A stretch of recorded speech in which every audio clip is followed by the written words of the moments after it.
Let me tell you something that nobody in the rap game wants to admit out loud right now. The New York Knicks are in the NBA Finals for the first time in 27 years.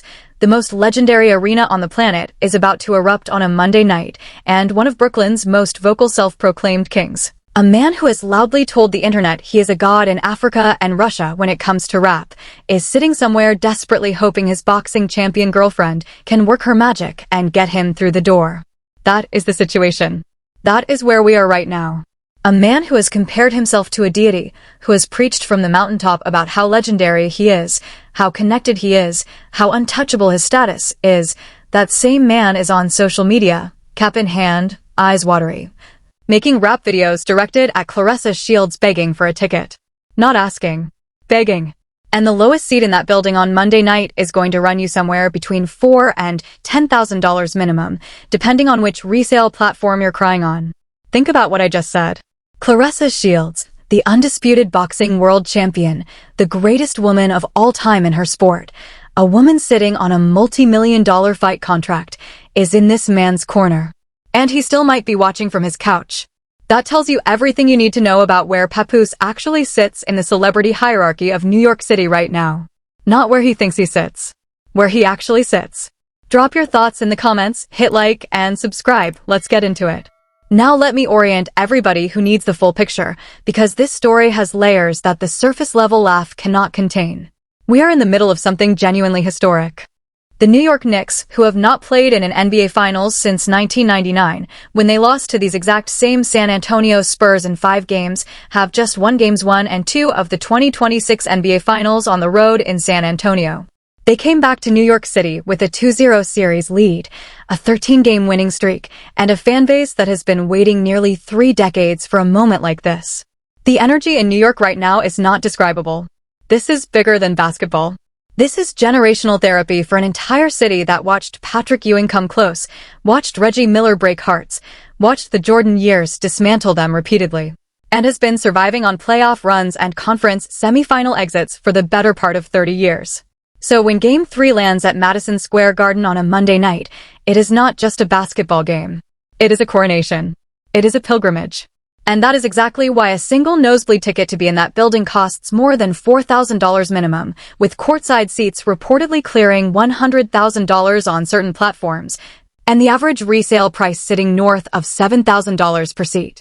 The celebrities are out in full force. Fat Joe, DJ Khaled, Eli Manning, the mayor of New York City himself is in the building, having reportedly spent close to $1,000 on standing room. This is the moment. This is the night New York has been waiting for. And Papoose, who has not stopped talking about the Knicks for weeks, is making social media content asking Claressa Shields to get him in the building. That is our story today. Let us start with the evidence that is sitting right in front of everybody's face, because sometimes the most obvious thing is also the most revealing thing. Papoose has been going absolutely Knicks crazy on social media during this entire playoff run, and God bless him for it, because the passion is real, the love for the team is genuine, and nobody can take that from him. He knows the history. He knows the names. He talked about Tim Hardaway, Alonzo Mourning, Jalen Rose, Reggie Miller. He rattled off the entire rogues gallery of Knicks trauma with the authority of someone who truly lived through every single collapse.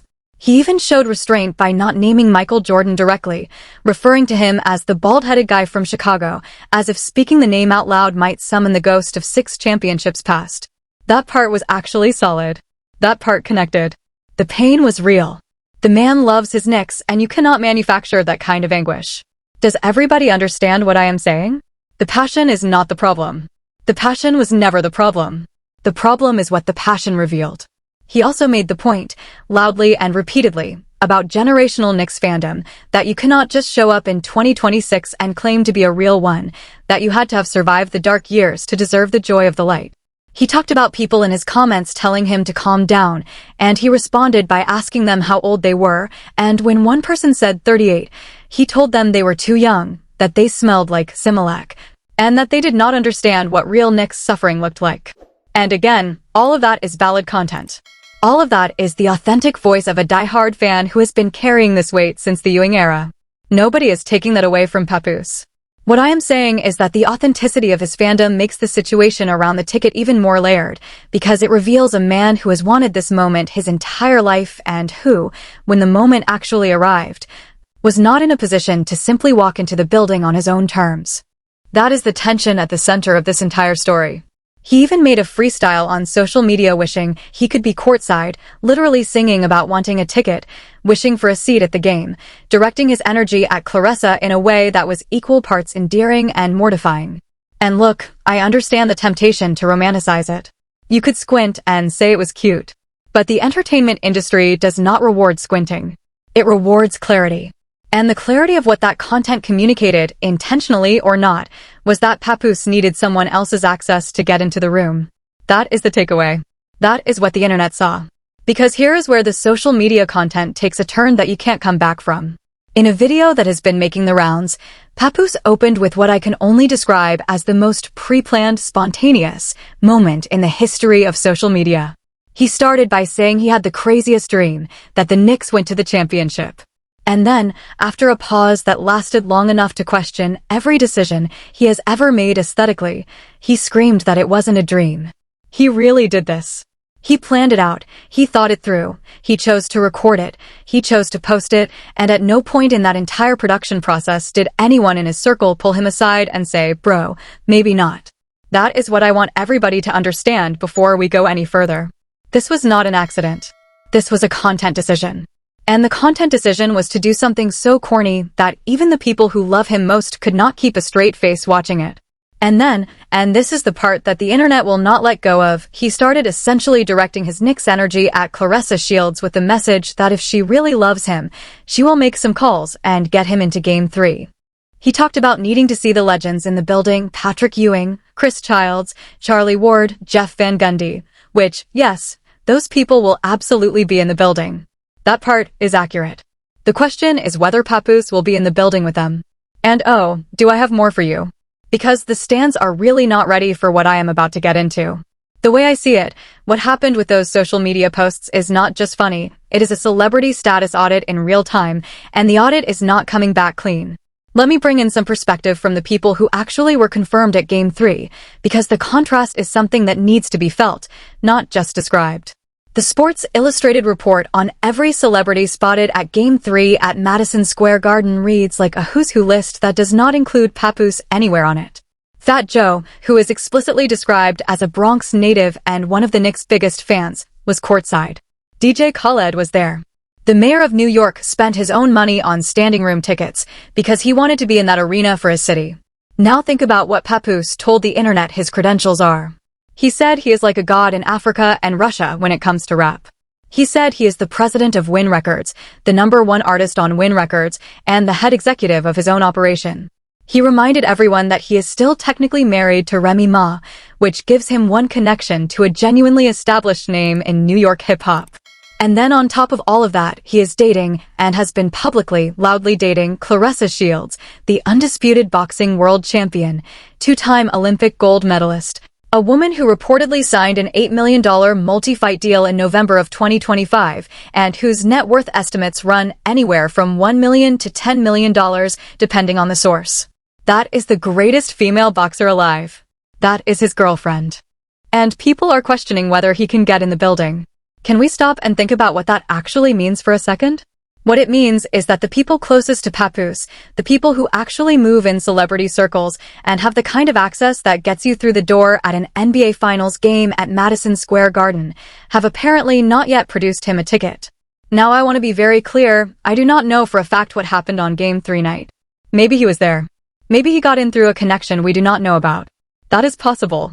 But the fact that he made the social media content that he made, directing it at Claressa the way he did, publicly and loudly, suggests that as of the time that content was posted, the situation was not resolved. Because if you already had a ticket, you would not be making the video.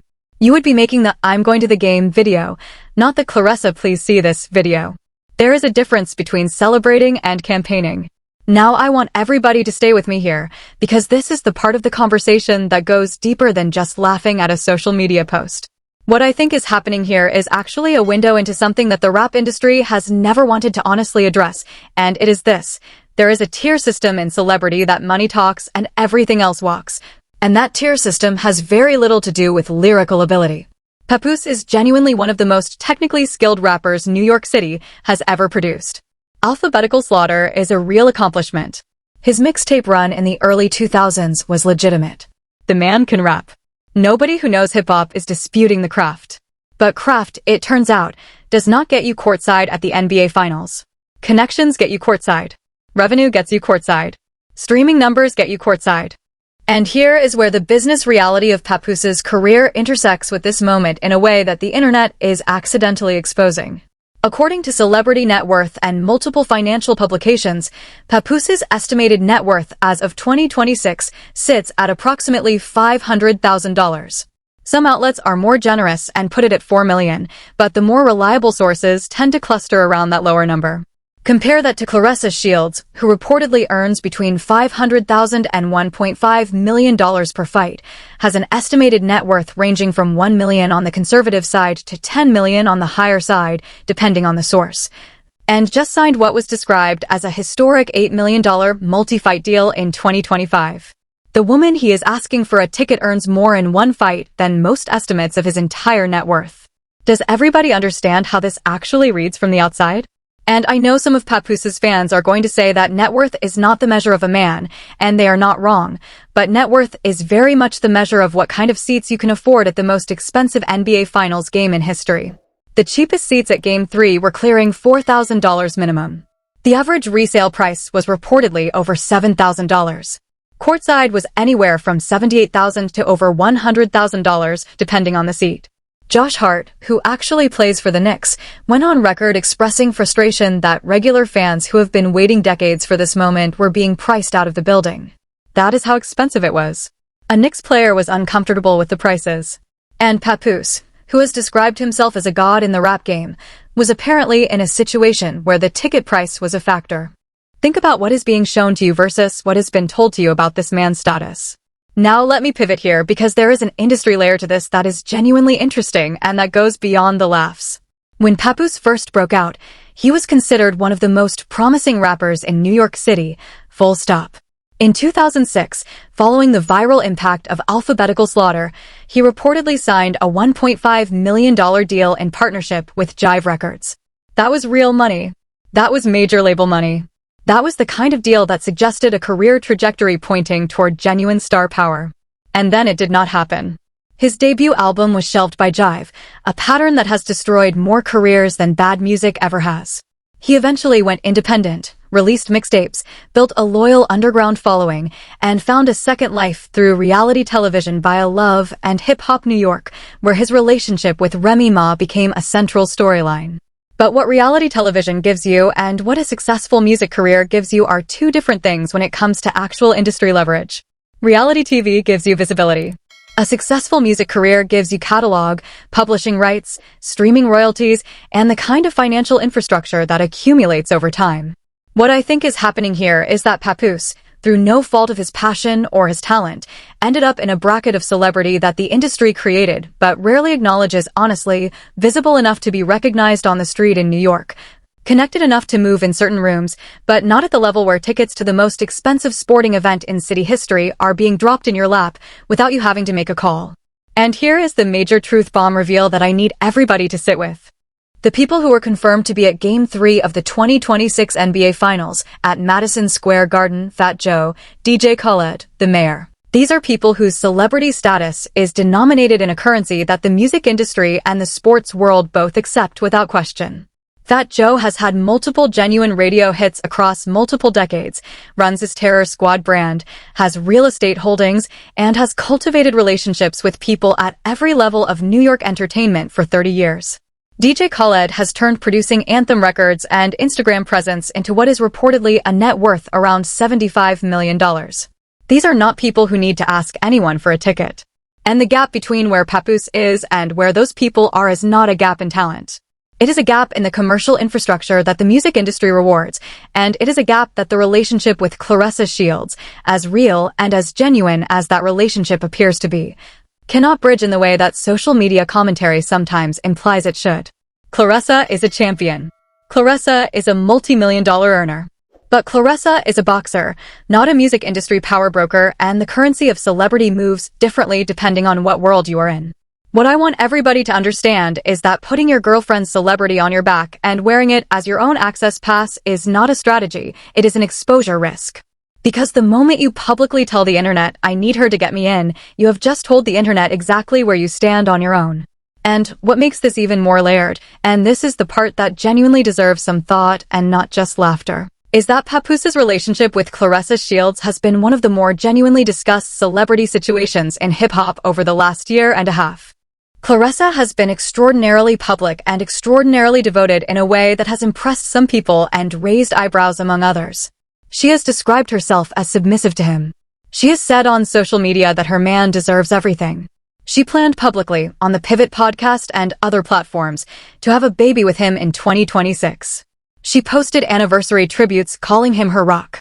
The level of public devotion from a woman who is objectively one of the most accomplished athletes on the planet, directed at a man whose career peak was a mid-2000s mixtape run and a Jive Records deal that never became an album, has been a conversation for months. And now that dynamic is being stress-tested in real time by a situation as simple as, can Papoose get into the building for the biggest night in Knicks history? And the answer, based on the content he was producing before Game 3, appeared to be, not without her help.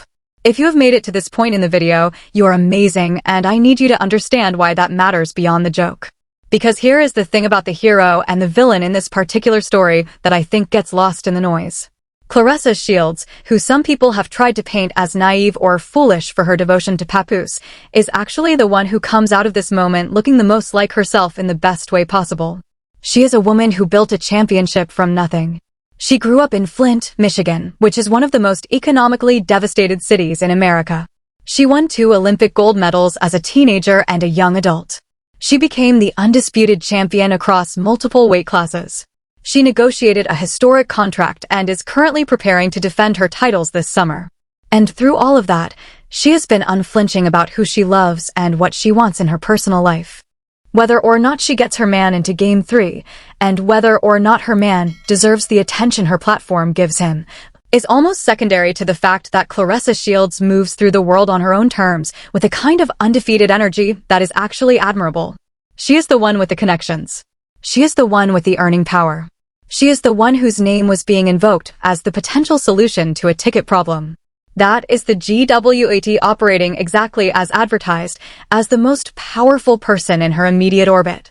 What this does not do, however, is resolve the question of what it means for Papoose's stated position in the rap game when his largest celebrity chip is being held by someone else.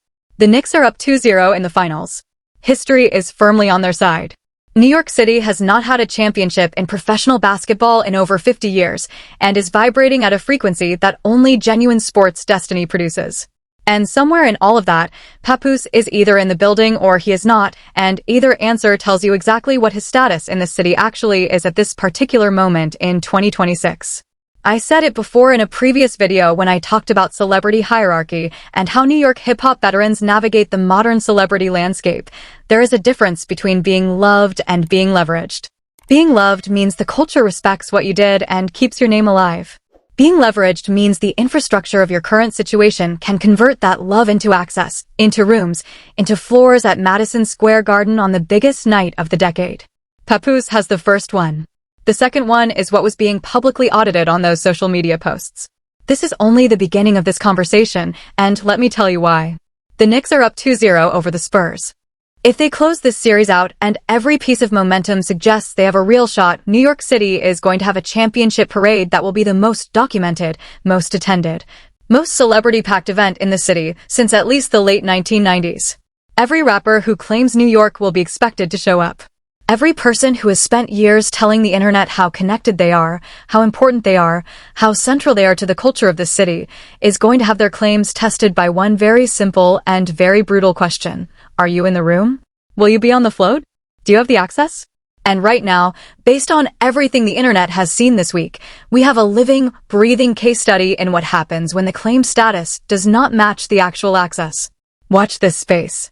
Subscribe if you have not already, because when New York closes out this series, and I genuinely believe they close it out, there is a full conversation coming about who gets invited to the coronation and who is watching from their living room. And I promise you, that conversation is going to include some names that are going to surprise people. If you want to understand the full picture of how the celebrity hierarchy in New York hip-hop actually functions versus how people describe it, my recent deep dive into the business infrastructure behind New York's legacy rap names covers exactly that ground, and you are not going to want to miss it.